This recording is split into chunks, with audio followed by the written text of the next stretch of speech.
मिलना था इत्तेफाक बिछड़ना नसीब था। मिलना था इत्तेफाक बिछड़ना नसीब था। वो इतना दूर हो गया जितना करीब था। Avantika recording studio. जान मत मारा जाके ससुराल में, जान मत मारा जाके ससुराल में। हमसे जुदा ना कर हमरा प्यार के, हमसे जुदा ना कर हमरा प्यार के। जान मत मारा जाके ससुराल में, हमसे जुदा ना कर हमरा प्यार के, हमसे जुदा ना कर हमरा प्यार के। जहन में तेरे जब जब इश्क का ख्याल आएगा, जहन में तेरे जब जब इश्क का ख्याल आएगा, ये शख्स तुम्हें सबसे पहले याद आएगा। और गौर करना, अगर फिर से मोहब्बत में पड़ गए तो कोई शख्स तुम्हें मुझसे ज्यादा नहीं पहचान पाएगा, ज्यादा नहीं पहचान पाएगा।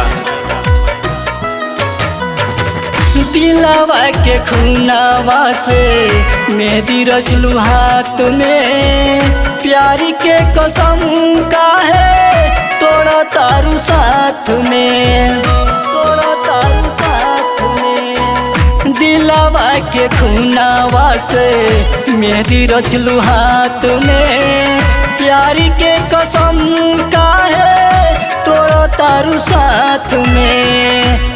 दिल में अगिया लगौलू दिया बार के, दिल में अगिया लगौलू दिया बार के।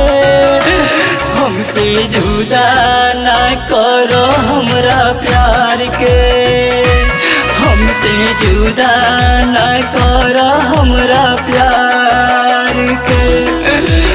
एक वो है जिन्हें अपनी खुशी ने ले डूबी, एक वो है जिन्हें अपनी खुशी ने ले डूबी।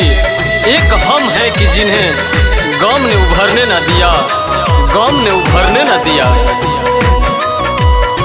हो जिए मरे के संगे खैले रहलू किरिया, तब काहे जातारू दोसरा के भिरिया, दोसरा के भिरिया।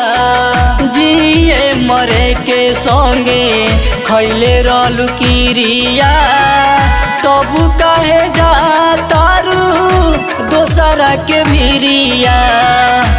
अपना नजरी से रंजित के उतार के, अपना नजरी से रंजित के उतार के। हमसे जुदा ना करो हमरा प्यार के, हमसे जुदा ना करो हमरा प्यार के। जान मत मारो जाके ससुराल में, हमसे जुदा ना करो हमरा प्यार के, हमसे जुदा